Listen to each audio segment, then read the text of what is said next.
로마서 1장 15절에서 17절의 말씀을 우리가 계신 그 현장에서 한 목소리로 합독하여 올려드리도록 하겠습니다.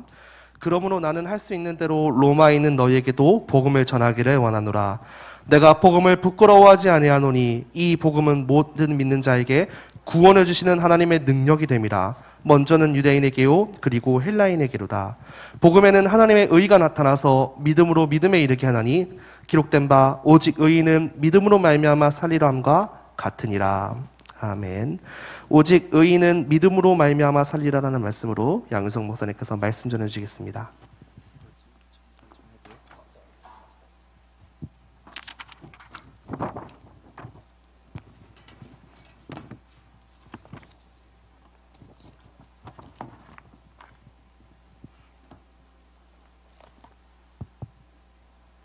예, 우리 옆에 사람과 한번 인사 나누겠습니다. 감기 안 걸리셨습니까? 날씨가 좀 추워졌더니 저는 약간 감기가 있어서 그런지 제가 조금 횡설설하더라도 이해해 주시고 더 기도 많이 해 주시기 바랍니다. 그래도 우리 인사 또 다시 한번 할까요? 주의 이름으로 사랑합니다. 오늘 말씀은 우리 주일에 받았던 말씀 제목 그대로 오직 의인은 믿음으로 말미암아 살리라.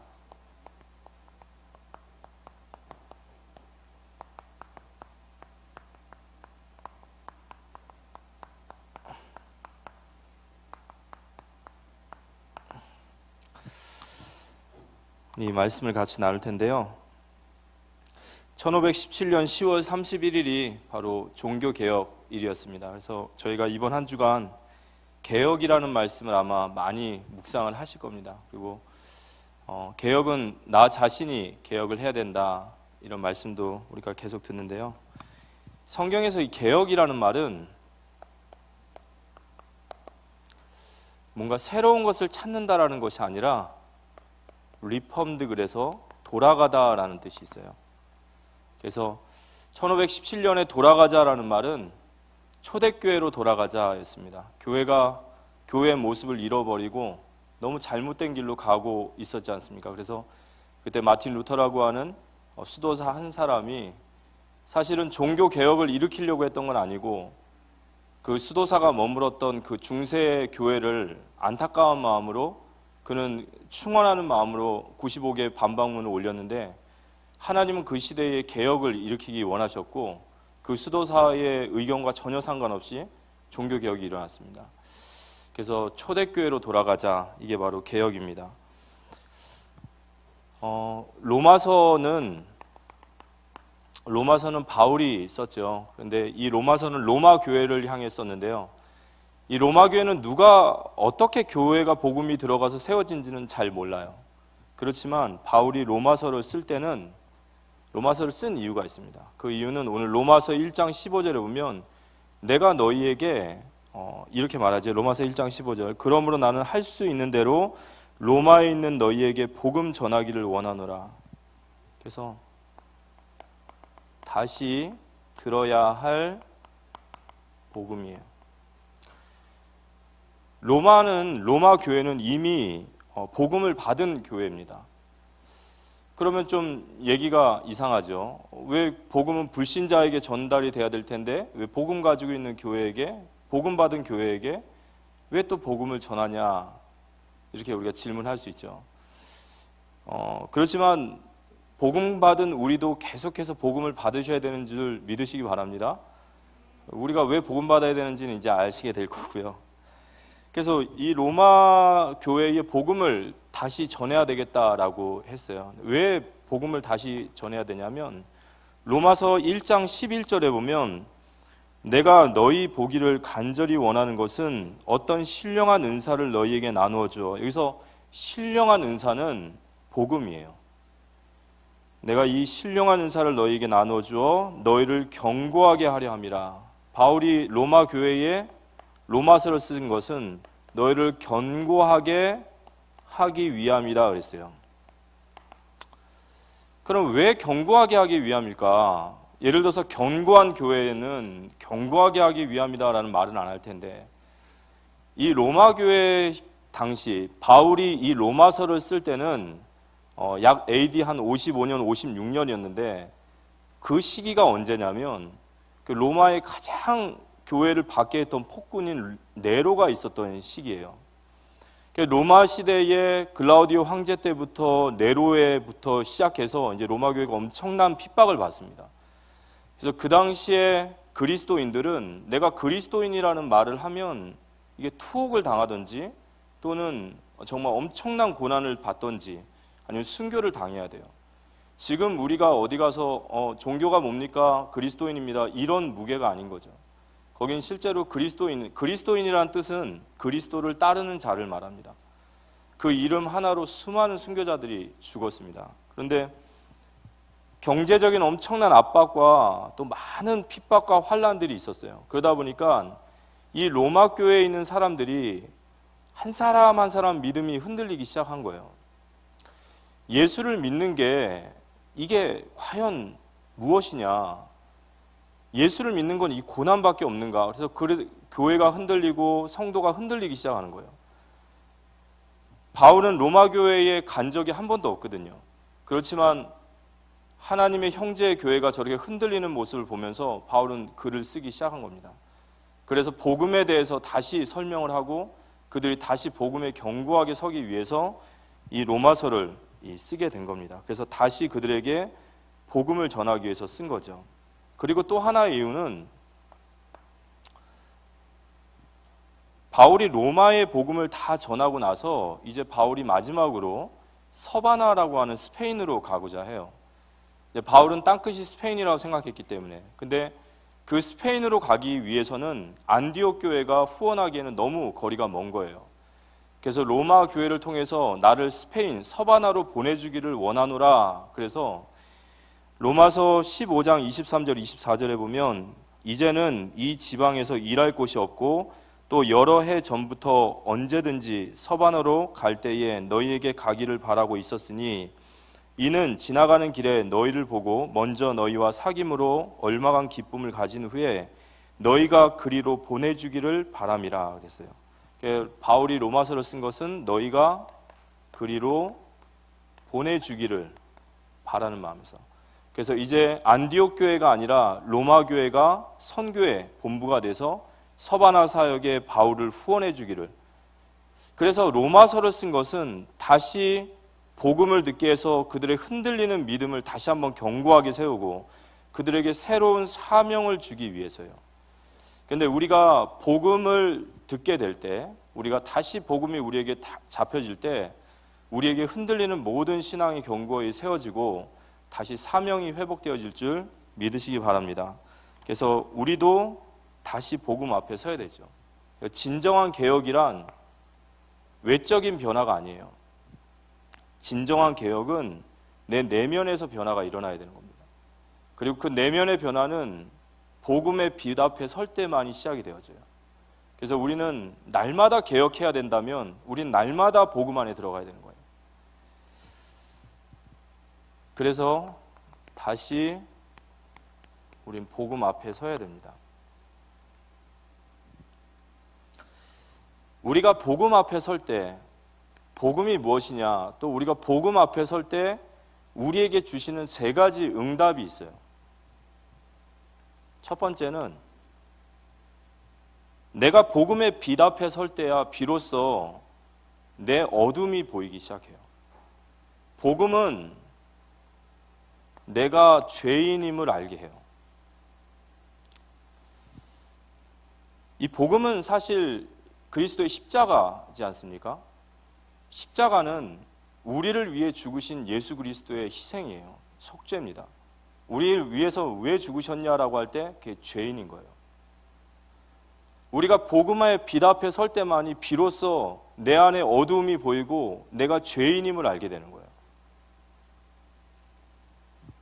그럼 우리의 죄가 뭘까요? 성경에 우리 기독교에서 말하는 죄, 이 원죄는 창세기 3장 5절이죠.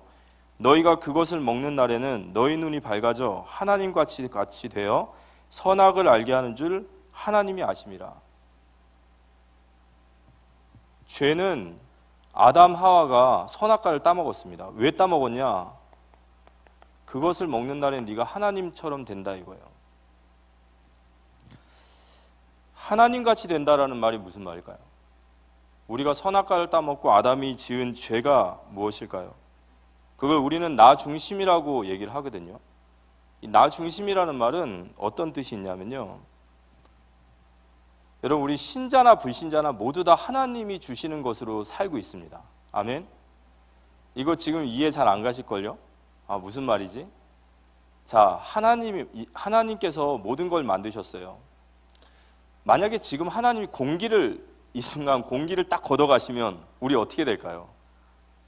이 순간 공기를 하나님 거니까 내 거야 그리고 걷어가시면 저희는 얼마나 살 수 있을까요? 한 길어봐야 2분, 3분, 그죠? 하나님이 주신 것으로 살고 있어요. 물은 어떨까요? 하나님이 주신 것으로 살고 있어요. 우리가 이제 신학교에 가면 창조과학이라는 것을 배웁니다. 근데 창조과학은 어디에 핵심이 있냐면 모든 만물이, 이 만물이라는 것은 지구만이 아니라 온 은하계가 한 가지의 목적을 가지고 설계가 됐다는 거예요. 그건 뭐냐면 이 땅에 사람이 살 수 있는 시스템이에요. 과학적으로 조금만 들어가 보면요, 예를 들어서 우리가 지금 우주로 두둥실 날아가지 않는 이유가 뭐죠? 중력이 있기 때문에 그래요. 우리가 사람과 사람의 간격을 유지하고 있는 것은 보이지 않는 자기장이 있기 때문입니다. 우리가 살고 있다라는 것, 우리가 숨을 쉰다라는 것은 단순히 내가 살아있고 또 내가 지금 내 의지로 살고 있다라고 생각하지만 하나님이 만들어 놓으신 모든 시스템, 수억만 가지 되는 시스템이 하나라도 없으면 저는 이 땅에 살 수가 없어요.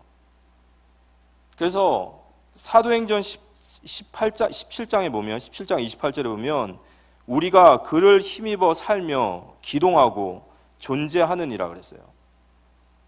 그런데 이 죄란 뭐냐면 하나님이 주시는 것으로 살고 있고 하나님이 우리를 움직이게 하는 동인이시고 하나님이 우리를 창조하셨는데 죄란 그 하나님이 없다 말을 하는 거예요. 하나님이 주시는 것으로 먹고 살면서 하나님 없다 말을 해요. 하나님이 주시는 것으로 살고 있으면서 하나님 필요 없다 말해요. 나는 하나님이 없이도 살 수 있어. 나는 하나님 없이도 충분히 잘 해낼 수 있어. 이걸 보고 죄라는 거예요. 그게 네가 하나님이 되리라는 겁니다. 하나님은 딱 한 분밖에 없어요. 내가 하나님이 되는 순간 내 안에 하나님은 없어지셔야 되는 거예요. 우리가 성경을 읽고 요즘에 세상을 보면은 얼마나 인간들이 하나님 앞에 발칙한 짓을 합니까? 하나님이 주신 능력을 가지고 바벨탑을 쌓아서 우리가 하나님 되겠다고 말해요. 호모데우스라는 말이 있어요. 호모데우스. 호모데우스라는 말은, 호모라는 말은 인간을 말하고 데우스는 신을 말해요. 신이 된 인간. 그게 무슨 뜻이냐면요, 지금 모든 4차 산업혁명, 모든 4차 산업의 핵심이 어디로 가고 있냐면, 실제로 저희들은 잘 알지 못하지만 실제로 이 4차 산업의 핵심은 우리가 엄청난 것들이 그 속에 있습니다. 그건 뭐냐면 영생이라는 게 그 속에 있어요. 인간이 죽지 않고 병들지 않고 모든 정보와 데이터를 다 얻을 수 있고 시공간을 초월하면 뭐라고 생각하냐면 우린 더 이상 신에게 구속될 필요가 없는 존재라는 거예요. 신이 되어버린 인간을 꿈꾸고 있습니다. 실제로. 그러니까 하나님 모실 때 기가 막힌 거죠. 하나님 인간을 사랑하셔서 하나님에게 주신 모든 능력을 가지고 하나님 없는 세상을 꿈꾸고 있으니까 그걸 보고 죄라고 하는 겁니다.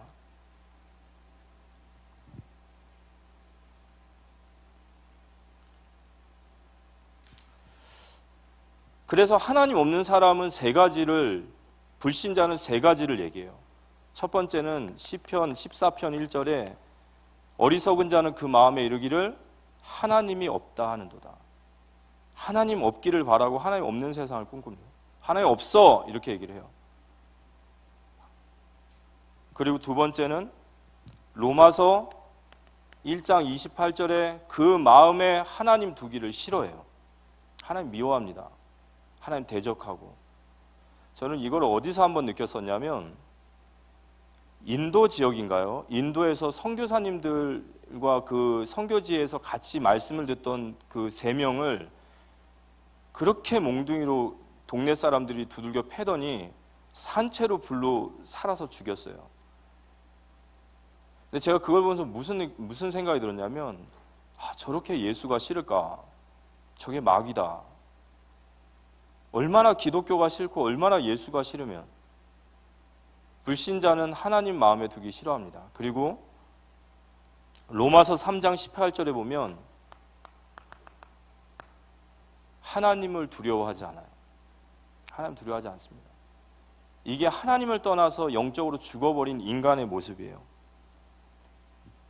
그런데 문제는 우리 역시도 다시 복음 앞에 서야 될 이유가 뭐냐면 우리가 복음 앞에 서야지만이 나 중심이라는 것이 죄라는 걸 알아요. 이게 바로 원죄의 핵심이에요. 내가 복음 앞에 서지 않으면 내가 죄인인 것을 몰라요. 그러나 복음의 빛 앞에 설 때 내 안에 도무지 내가 해결할 수 없는 이 어마어마한 죄의 구덩이가 있는 게 보입니다. 내가 죄인인 게 아는 거예요. 하나님 없이도 살 수 있고 나는 하나님 의지하지 않아도 잘 해낼 수 있고 이런 생각들이 우리 안에 있는 거예요. 나 중심의 생각들이. 그런데 이 복음의 빛 앞에 설 때 이 나 중심이 죄라는 걸 압니다. 그리고 이렇게 살아왔던 내 인생이 실패됐다라는 것을 알게 돼요. 이게 바로 오류라는 걸 알게 된단 말이에요. 나는 내가 똑똑하다 생각하고 내가 지혜롭게 생각해서 나 중심대로 내 뜻대로 내 힘으로 살아왔는데 돌아보니까 복음의 빛 앞에 보니까 이게 전부 다 실패된 인생인 거예요. 그래서 복음을 진짜로 들은 사람은 자기 부정이 시작되는 거예요. 나 자신을 믿을 수가 없는 거예요. 왜냐? 철저하게 죄인이고 내 중심이 나 중심이기 때문에 나를 믿고 살 수 없는 겁니다. 이게 복음 받은 자의 특징이에요. 자기를 의지할 수가 없는 거예요. 아니 왜냐? 나는 오류투성이니까 어떻게 나를 믿고 삽니까? 십자가를 통과한 인생이라면 더 이상 자기를 의지할 수 없고 자기를 신뢰할 수 없어요. 절대 할 수 없습니다. 자기 부정을 하라는 게 아니에요. 자기 부인을 하라는 게 아니에요. 십자가를 통과하지 않은 인생은 자신의 죄가 무엇인지 모르고 자신의 죄가 얼마나 자신의 인생을 망가뜨리고 이게 사망으로 가는 길인 걸 몰라요. 근데 거기가 눈이 열리기 시작하면 더 이상 자기를 의지하고 살 수 없어요. 자기를 신뢰하고 살 수가 없습니다. 이게 자기 부정의 삶인 거예요. 그래서 이걸 칼빈은 뭐라고 하냐면 인간은 전적 타락했다 그래요. 완전히 타락했어요. 전적 부패하고 전적 무능해서 인간은 기대할 수 있는 존재가 아닙니다. 우리가 그리스도의 빛 앞에서 진짜 복음을 따라가지 않는다면 모두 다 우린 나 중심으로 가고 있는 거고요. 그럼 우린 또다시 오류를 저지르고 있는 거예요. 그래서 복음은 우리로 하여금 철저하게 자기 자신에 대해서 절망하게 만드는 거예요. 이게 복음이 주시는 첫 번째 은혜입니다. 이 은혜를 받을 때야 비로소 내 자신을 바라보지 않게 돼요.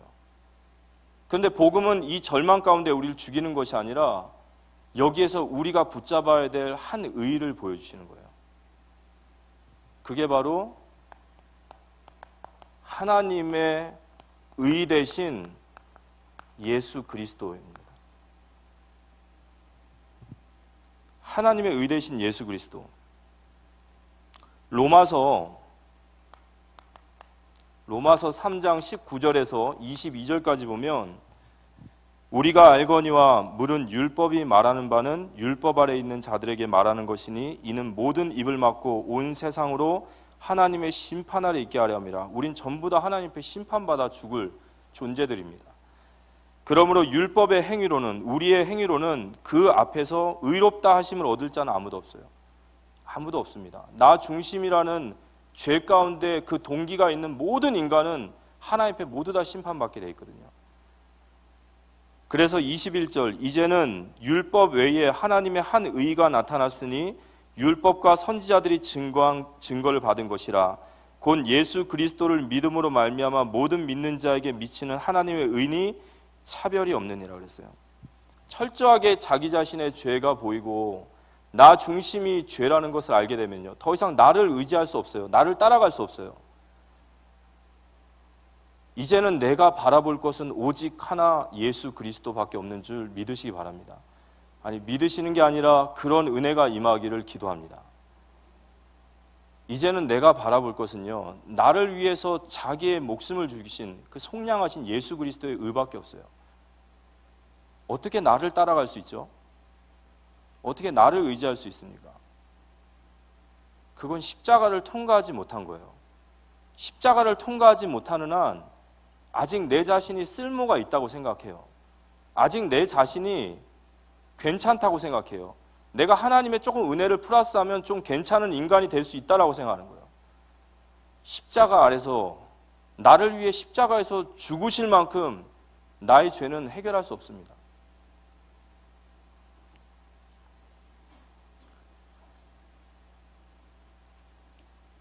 그래서 예수 그리스도의 십자가를 통과한 자만이 진정으로 하나님의 의를 따라갈 수 있는 거예요. 이제는 하나님 따라가는 게 내가 살 길인 거예요. 나를 따라가면 무조건 죽습니다. 왜냐? 나 중심이니까. 절대로 따라가면 안 돼요. 그러면 하나님 따라가게 되면 모두 다 하나님의 의를 따라가는 자는 공통적으로 하나님의 말씀을 따르기 시작해요. 왜냐? 내가 하나님을 따라가려면 하나님이 나에게 무슨 말씀을 하시고 또 하나님 어떤 분이신지 알아야 되기 때문에 모두 다 공통적으로 말씀을 따라갑니다. 이게 하나님을 따라가는 사람이에요. 이게 십자가를 통과한 사람의 인생이에요. 더 이상 세상의 것들, 내 경험 이런 거 의지할 수가 없는 거예요. 우리는요, 우리 자신에게 낙심할 그런 건덕지도 없는 거예요. 낙심하는 게 교만입니다. 왜 교만인지 아십니까? 낙심은요, 기대가 될 만한 사람한테 낙심하는 거예요. 우리는 기대할 수 없어요. 우리는 하나님 앞에 철저한 죄인이고 우리는 철저히 나 중심으로 잡혀 있어요. 그래서 하나님의 말씀을 따라갑니다. 하나님을 따라가야 되거든요. 하나님 따라가는 게 내가 살 길이기 때문에. 근데 하나님의 말씀을 계속 따라가다 보면요, 여기를 만나게 돼요. 나를 따라오너라 이렇게 돼 있어요. 그래서 하나님의 말씀을 따라가는 자는 반드시 제자의 길을 가게 돼 있습니다. 제자의 길을 가게 돼 있어요. 그래서 중요한 것은 기독교는 고장난 것을 고쳐서 쓰는 게 아니에요. 니고데모라고 요한복음 3장에 보면 니고데모라는 그 유대 종교 지도자가 있죠. 그 지도자가 한밤중에 예수님을 찾아와서 예수님께 질문하죠. 선생님, 내가 어떻게 하면 영생을 받을 수 있겠습니까? 내가 보니까 선생님은 선지자입니다. 근데 니고데모는 어떤 의미로 예수님을 찾아왔냐면 자기가 가지고 있는 종교적인 어느 정도 그 소양에 예수님이 주시는 지식을 조금만 플러스하면 상당히 나는 괜찮은 사람이 될 거라 생각한 거예요. 근데 예수님은 뭐라고 얘기하시죠? 네가 거듭나야 하리라 그랬어요. 기독교는 만들어지고 고치는 것이 아니라 새롭게 태어나셔야 됩니다. 거기서부터 모든 것이 시작되어져요. 다시 복음 앞에 서시기 바랍니다. 다시 복음 앞에 서셔야 돼요. 이 모습이 안 나온다면 아직도 나를 의지하고 아직도 내가 괜찮은 것 같고 아직도 내가 할 수 있다라고 생각한다면 아직 십자가의 은혜를 통과하지 못한 거예요. 제자 되시기 바랍니다. 제자가 되는 길입니다. 메시지는 다 끝났는데 종교개혁의 5가지 원칙이 있어요. 종교개혁은 중세시대의 배경을 가지죠. 이 중세시대는 정말 교회로서 가장 고통스러운 어두운 시대입니다. 그 시대에 개혁하는 그 개혁자들이 외쳤던 5가지 원칙이 있습니다. 저희가 개혁이라는 말씀도 드렸기 때문에 또 그 시대의 중세 시대를 개혁하기 위해서 그들이 원칙적으로 걸었던 5가지 원칙을 저희들이 좀 마음에 담았으면 좋겠습니다. 어떤 사람의 신앙의 열매는 반드시 그 사람의 믿음과 관련되어 있어요. 그래서 히브리서 11장 3절에 믿음으로 보는 모든 세계가 하나님의 말씀으로 지어진 줄 아나니 보이는 것은 나타난 것으로 말미암아 된 것이 아니니라. 그건 무슨 말이냐면요, 보이는 것은 보이지 않는 것의 결과예요. 사람을 바꾸려면 반드시 보이지 않는 것을 바꿔야 됩니다. 저 사람의 신앙의 열매, 저 사람의 신앙의 생활, 저 교회의 어떤 모습들, 또 많은 외적으로 보여지는 것들은 그 사람의 믿음의 중심이 어떤 것인지가 더 중요한 거예요. 그렇다면 우리가 종교 개혁자들이 말했던 5가지 원칙을 보면요, 첫 번째는 중세 시대를 개혁하기 위해서 그들이 개혁의 원칙으로 뒀던 첫 번째가 뭐냐? 오직 성경으로 돌아가자 해요. 솔라 스크립투라 그래요. 솔라 스크립투라. 이 말은 오직 성경으로 돌아가자.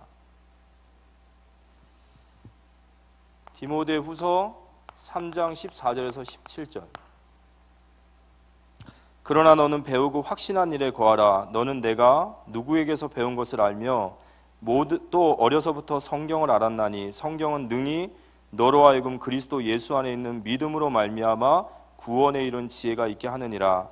모든 성경은 하나님의 감동으로 된 것으로 교훈과 책망과 바르게 함과 의로 교육하기 유익하니 이는 하나님의 사람으로 온전하게 하며 모든 선한 일을 행할 능력을 갖추게 하려 함이라. 오직 성경이란 기독교의 최고 권위는 성경이에요.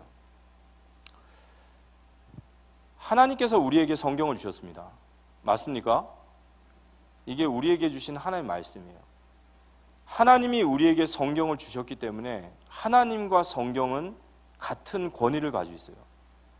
우리가 기독교라는 것은 하나님의 말씀을 최고의 권위의 자리에서 믿는 겁니다. 그래서 이게 만약에 하나님의 말씀이 맞고 최고 권위가 맞다면 교회는 성경에 순종해야 됩니다. 맞습니까? 최고 권위의 성경을 두시기 바랍니다. 중세교회가 로마 카톨릭인 중세교회의 문제는, 중세교회는요 이런 교리를 가지고 있어요. 성경이 교회를 감독해야 되는데 교회가 성경을 감독하는 위치에 있어요. 그 말은 우리 개신교는 교회가 최고의 권위를 갖고 우리가 따라가야 될, 순종해야 될 유일한 최고의 권위로서 말씀, 성경을 두지만 로마 카톨릭, 중세 교회는 성경 위에 교회가 있어요. 성경의 권위보다 교회가 그 위에 있어요. 그런데 문제는 이 교회의 머리가 누구냐? 교황이에요. 그러다 보니까 교황이 말하는 모든 교리가 성경보다 권위 있어요. 그래서 이들은 성경을 최고의 권위에 두지 않습니다. 성경을 오직 성경이라는 말이 아니에요. 이들은 교리를 따라가요. 성경은 그 다음이에요. 그래서 천주교는 그때부터 타락이 시작했어요.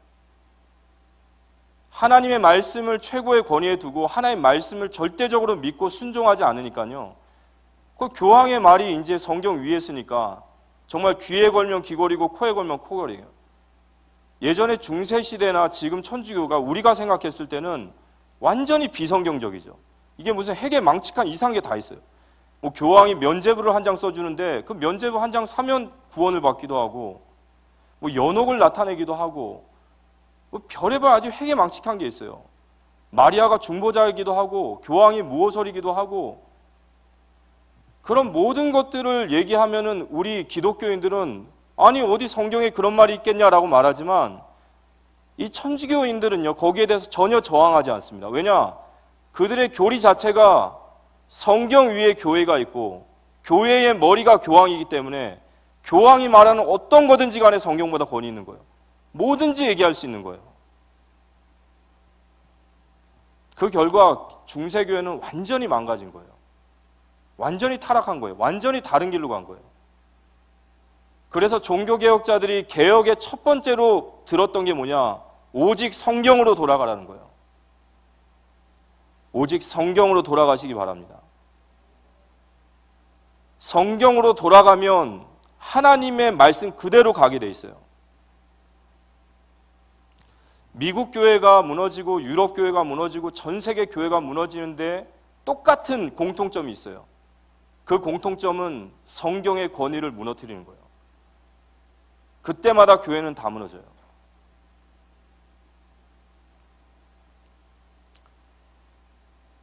제가 이제 성경에서 하나님께 쓰임받는 사람들, 또 하나님의 응답받는 사람들 중에 이 말씀을 생명보다도 절대적인 권위로 지켰던 많은 사람들 중에 깜짝 놀란 사람이 하나 있습니다. 그게 누구냐면 사드락 메삭 아벳노고였어요. 제가 다니엘서를 읽다 보니까 사드락 메삭 아벳노고가 금신상, 느부갓네살 왕이 금신상을 세우고 거기 절하라고 하지 않습니까? 그 나팔 소리가 들리면 모든 바벨론에 있는 공직자들은 다 거기 엎드려야 돼요.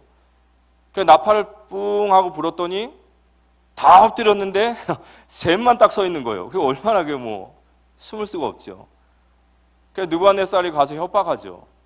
너희들이 정말 죽으려고 그러냐? 내가 다시 한번 기회를 줄 테니까 다시 한번 나팔 소리가 들리면 절을 하면 내가 너희를 살려줄 것이다. 근데 사드락 메삭 아벳노고가 그 말을 듣고 완전 다른 얘기를 하는 거예요. 왕이시여, 그런 이야기라면 우리에게 더 이상 하실 말씀이 없습니다. 우리가 저 맹렬한 풀무불에 들어갈지라도 하나님이 나를 건져주실 겁니다. 하지만 그리 아니하실지라도 우리는 금신상에 절할 수 없습니다. 이랬어요. 그런데 우리가 이거 너무도 잘 알고 있는 이야기지 않습니까? 근데 사드락 메삭 아벳노고가 왜 금신상에 절을 안 했을까요? 저는 거기서 상당히 많은 은혜를 받았어요. 왜 금신상에 절하지 않았을까요? 그게 바로 이계명이에요. 너희는 너희를 위하여 우상을 만들지 말고 그 앞에 절하지 말고 그를 섬기지 말라. 사드락 메삭 아벳노고가 믿음을 지켰습니다. 근데 그 믿음의 핵심은 뭐냐? 하나님의 말씀인 줄 믿으시기 바랍니다. 우리는 하나님의 말씀을 최고의 권위로 둬야 돼요. 그러려면 반드시 우리가 행해야 될 게 있어요. 그게 뭐냐면 하나님의 말씀을 가지고도 잘못 오역을 해서 이단들이 나오죠. 별의별 해괴한 것들을 다 만들어내요. 우리가 그런 실수를 범할 수 있다는 거예요. 그래서 오직 성경으로 돌아가려면 우리가 하나님의 말씀을 올바르게 알고 올바르게 깨달을 수 있도록 계속해서 우리는 말씀을 계속해서 더 깊게 말씀을 알고 나아가야 되는 거예요. 그런 자세가 필요한 거예요. 제일 안 좋은 케이스가 뭐죠?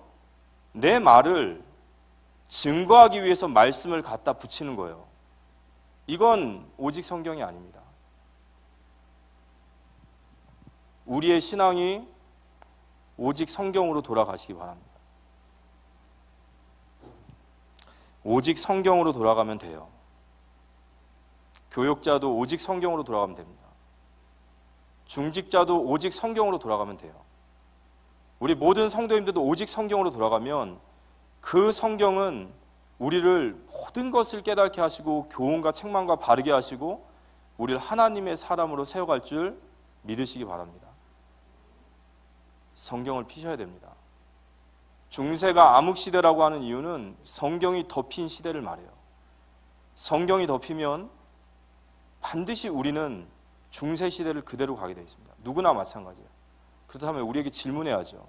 진짜 나는 성경을 최고의 권위로 그 말씀에 순종하고 가는가? 이거 우리가 질문해야 됩니다. 우리에게 개혁이 일어나야 되거든요. 두 번째는 오직 믿음이에요. 솔라 피데 그래요. 오직 믿음. 왜 오직 믿음이라고 얘기했을까요?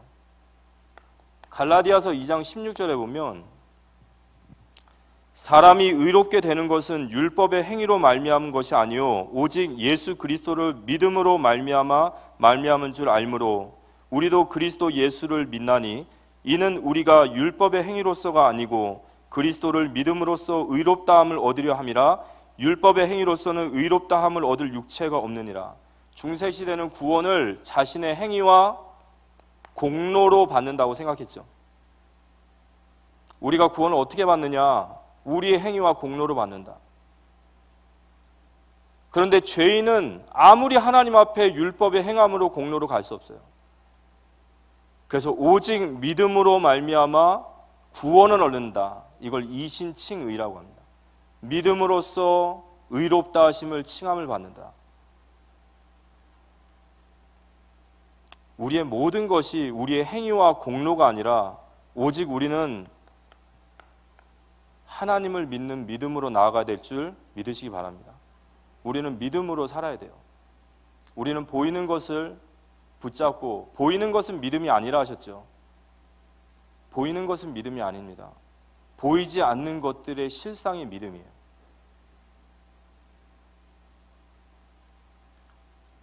우리는 우리의 공로와 우리의 행위가 아니라 오직 나를 위해 십자가에서 죽으시고 내 인생을 붙들고 계신 그 그리스도를 믿는 믿음으로 승리하시기 바랍니다. 우린 믿음으로 살아야 돼요. 그런데 이 믿음은 내게서 나는 게 아니란 말이에요. 우리가 믿음이 있어야 세상을 살 수 있어요. 우리가 믿음이 있어야 세상을 이깁니다. 아멘. 우리가 믿음이 있어야 세상을 이겨요. 예수가 그리스도이심을 믿는 자마다 세상을 이기느니라 하셨거든요.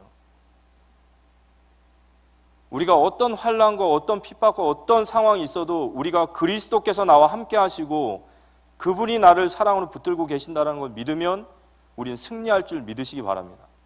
그런데 이 믿음은 우리에게서 나는 것이 아니라 하나님의 선물이란 말이에요.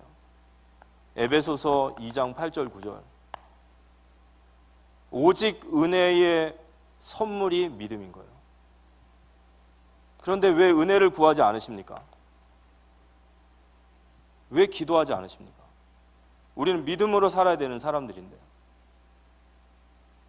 우리가 믿으면 하나님 역사하실 줄 믿으시기 바랍니다. 근데 왜 은혜를 구하지 않습니까? 하나님 내게 은혜를 달라 기도하셔야 돼요. 모든 상황 속에서 내가 믿음으로 하나님 붙잡고 나아갈 수 있도록 내게 은혜 부어달라고 기도하시기 바랍니다. 그래서 세 가지가 회복되셔야 돼요. 하나님의 말씀의 권위가 회복되고, 하나님의 절대 주권이 회복되고, 우리의 은혜의 무릎이 회복되셔야 돼요. 그게 개혁입니다. 우리의 행위와 공로가 아니라 우린 믿음으로 살아야 되는데, 그 믿음은 하나님의 은혜의 선물이시기 때문에 우리가 바라보고 믿을 것은 하나님밖에 없습니다. 은혜를 구하시기 바랍니다. 그래서 오직 은혜, 마틴 루터가 오직 은혜라 얘기한 거예요.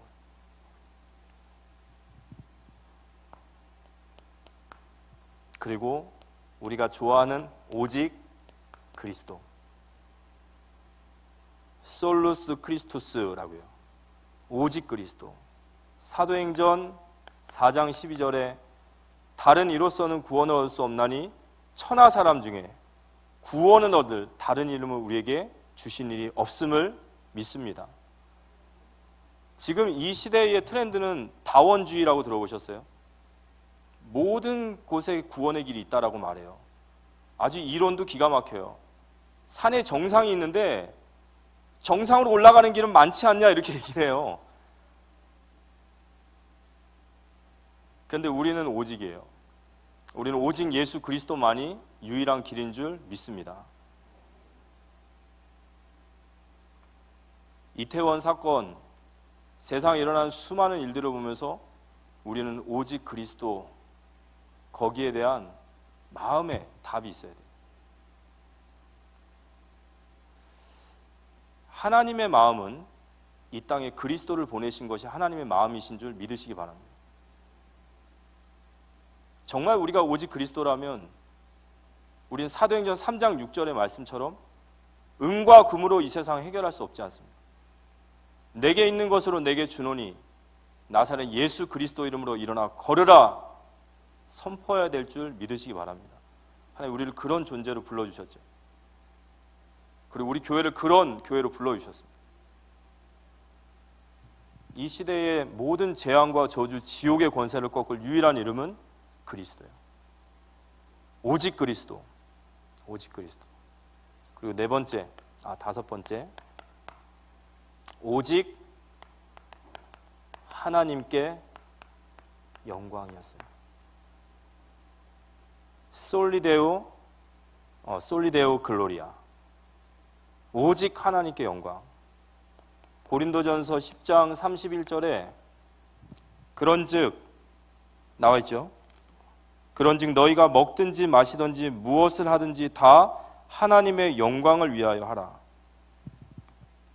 우리의 개혁, 우리가 무엇을 하든지 하나님의 영광을 위하여, 우리 인생의 목적, 우리 인생의 가치, 우리 인생에 가야 할 길, 하나님의 영광을 위하여 나아가시기 바랍니다. 우리가 돈 벌어야 될 이유도 하나님의 영광을 위하여, 우리가 아이들을 키워야 될 이유도 하나님의 영광을 위하여, 내가 직분을 맡아야 되는 것도 하나님의 영광을 위하여, 내가 찬양을 하는 것도 하나님의 영광을 위하여, 내가 교육자가 되는 것도 하나님의 영광을 위하여, 내가 중직자도 하나님의 영광을 위하여, 우리 교회가 하나님의 영광을 위하여. 이걸 잃어버리는 순간 우리는 하나님의 영광의 자리에 내가 서 있어요. 이걸 잊으면 안 돼요. 내가 하나님의 영광을 취하고 있을 수 있단 말이에요. 항상. 이게 종교 개혁자들이 불렀던 5가지 개혁의 원칙이었어요. 근데 이상하게 중세교회를 향한 메시지인데 이게 오늘 우리에게도 그대로 적용되는 것 같습니다. 우리 자신이 개혁돼야 됩니다. 하나님 우리를 개혁하시기 원하세요. 우리를 새롭게 하시기 원하십니다. 우리가 어떻게 개혁돼야 되냐? 오직 성경으로, 오직 믿음으로, 오직 은혜로, 오직 그리스도로, 오직 하나님께 영광으로. 오늘 결론적으로 말씀드리면요, 다시 복음 앞에,